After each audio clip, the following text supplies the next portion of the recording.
Hello everyone. आज के video में मैं एक इम्पोर्टेंट प्रमेय जो है पाइथागोरस प्रमेय का प्रूफ मैं आपको समझाने जा रहा हूँ। और इस पर आधारित प्रश्नावली मैंने ऑलरेडी करा रखी है, जिसकी लिंक्स मिलेगी आपको डिस्क्रिप्शन पे। एक बार डिस्क्रिप्शन जरूर चेक करें। वीडियो अच्छी लगे तो लाइक शेयर जरूर करना है। तो देखो, आपको पता है जो पाइथागोरस प्रमेय का नियम लगता है, वो नियम लगता है समकोण त्रिभुज में।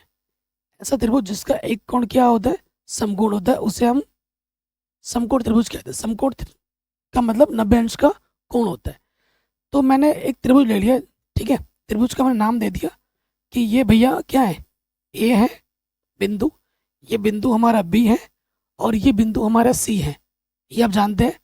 90 अंश के सामने वाली भुजा को हम क्या कहते हैं, कर्ण कहते हैं। ये हमारी क्या होती है, आधार। ये हमारी आधार है और ये हमारी क्या है दोस्तों, लंब है। ठीक है, ये हमारी क्या है, लंब है। पाइथागोरस प्रमेय क्या होता है,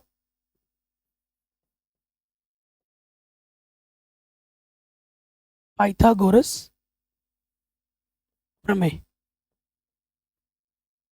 ये क्या कहती है, ये कहती है कि भैया कर्ण का जो वर्ग होता है, ठीक, कर्ण क्या होता है, समकोण त्रिभुज में सबसे लंबी भुजा को हम कर्ण कहते हैं। लंबी भुजा मेरी ऐसी है। कर्ण का जो वर्ग होता है वो आधार का वर्ग, आधार का वर्ग प्लस लंब का वर्ग के योगफल के बराबर होता है। इसे हम क्या कहते हैं, पाइथागोरस प्रमेय कहते हैं। इसे हम क्या कहते हैं, पाइथागोरस प्रमेय कहते हैं। तो प्रश्न में हमें सिद्ध क्या करना है, ठीक है, हमें सिद्ध क्या करना है उस पे आ जाते हैं। तो यहां लिख देंगे हम, हमें सिद्ध करना है।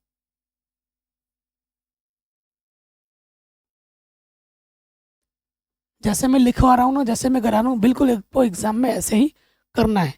हमें सिद्ध क्या करना है दोस्तों, हमारा जो कर्ण है वो क्या है, ए सी है। तो हमें सिद्ध करना है कि जो ए सी का वर्ग होगा वो किसके बराबर होगा, ए बी का वर्ग बराबर ए बी का वर्ग प्लस बी सी का वर्ग। ठीक है, जो इस ये चीज हमें क्या करनी है, इस चीज को हमें सिद्ध करनी है। इस चीज को हमें क्या करनी है दोस्तों, सिद्ध करनी है। कोई दिक्कत यहाँ तक समझने में? अभी तक तो सिद्ध स्टार्ट भी नहीं हुआ है। अभी तक मैंने अभी आपको सिर्फ क्या समझा, प्रमेय समझाया। ठीक, अब इस प्रमेय को प्रूफ करने के लिए हमें एक प्रमेय की और जरूरत पड़ती है। ठीक है, वो समझा देता हूँ। हालांकि उसकी प्रूफ की आवश्यकता नहीं है, ठीक है, वो आपको मैं बता दूंगा। तो प्रूफ में आ जाओ। यहाँ पर हमें लिखना पड़ेगा रचना। क्या रचना करनी है, हमें इस बी बिंदु से ना हमें लंब डालना है। इस बी बिंदु से हमें क्या करना है, लंब डालना है इस एसी भुजा पर।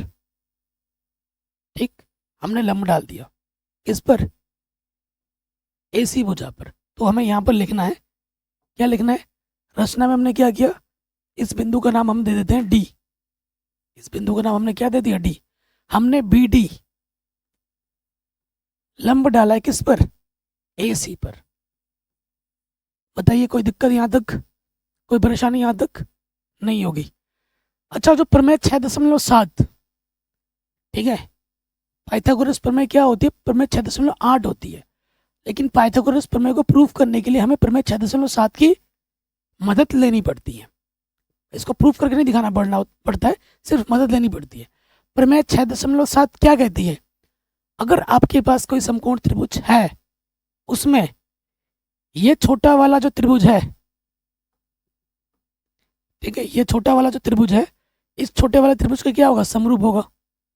फिर ये छोटा वाला जो त्रिभुज है इस बड़े वाले के समरूप होगा, और ये छोटा वाला जो त्रिभुज है इस वाले बड़े वाले के भी समरूप होता है। तो छोटा छोटा आपस में समरूप होगा।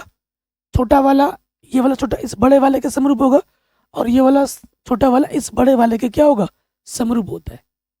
इसकी हमें मदद लेनी पड़ती है। ये होती है प्रमेय 6.7। क्लियर यहाँ तक?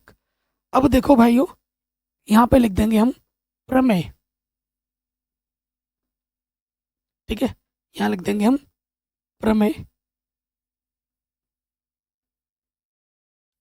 6.7 से, 6.7 से जो त्रिभुज हमारे पास है ए डी बी, ठीक है, ए डी बी, ये छोटा वाला जो त्रिभुज है वो समरूप होगा त्रिभुज किसके, बड़े वाले के, ए बी सी के। देखिए ये जो छोटा वाला त्रिभुज है इस बड़े वाले के क्या होगा, समरूप होगा, क्योंकि ये भी समकोण त्रिभुज है और ये बड़ा वाला भी समकोण त्रिभुज है। सिमेट्री ध्यान रखनी है, हमने क्या बोला, ए डी 90 है और फिर बी, ठीक है। और यहाँ से लाओगे तो ए, यहाँ से स्टार्ट ए से किया था तो बड़े वाले में भी स्टार्ट ए से करेंगे, फिर क्या आया था, समकोण आया था डी, तो यहाँ समकोण क्या है, B, A B C. Symmetry बहुत ज़्यादा ज़रूरी है, अगर सिमेट्री में आप घबला करोगे तो आपका प्रूफ नहीं आएगा। सिमेट्री बहुत इंपॉर्टेंट होती है, मैं प्रश्नावली 6.1 में भी मैंने आपको बताया है, सिखाया है। और आप जानते, तो आप जानते ही ना, संगत भुजा यहाँ से हमने क्या ले ली, ए डी, और यहाँ संगत भुजा क्या हो जाएगी इसकी, ए बी, ठीक।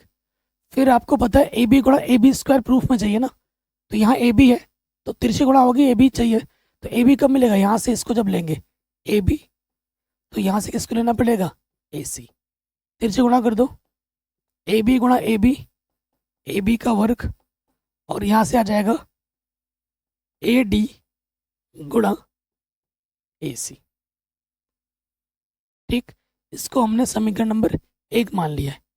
कोई दिक्कत यहाँ तक, कोई परेशानी यहाँ तक नहीं होगी, आराम से बन गया होगा।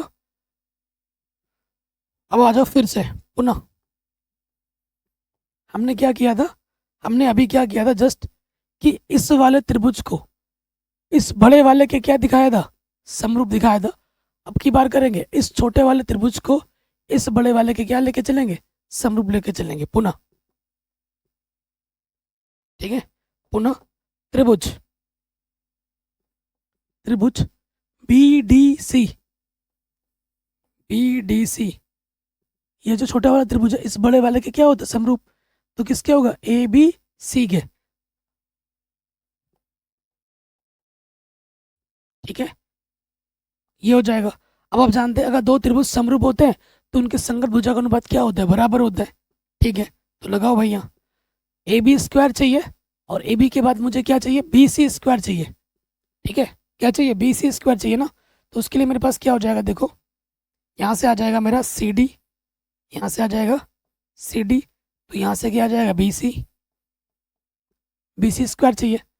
अब बी सी गुणा बी सी होता है तो बी सी मुझे यहाँ से मिलेगा, ये बी सी, और तो यहाँ से मुझे क्या मिलेगा, ए सी, तिरछी गुणा कर देंगे, बी सी गुणा बी सी का वर्ग, और ये हो जाएगा सी डी गुणा ए सी, तिरछी गुणा करने पर, ठीक। कोई दिक्कत, कोई परेशानी नहीं होगी। अब आप देखो यहाँ पर क्या है, A B square plus B C square, plus मतलब ए बी स्क्वायर और बी सी स्क्वायर को मुझे क्या करना है, जोड़ना है, यानी कि समीकरण 1 और 2 को क्या करना है, जोड़ देना है। तो मैं क्या करता हूँ, यहीं पर जोड़ दूँ, यहाँ पर जोड़ते हैं, जगह नहीं है ना,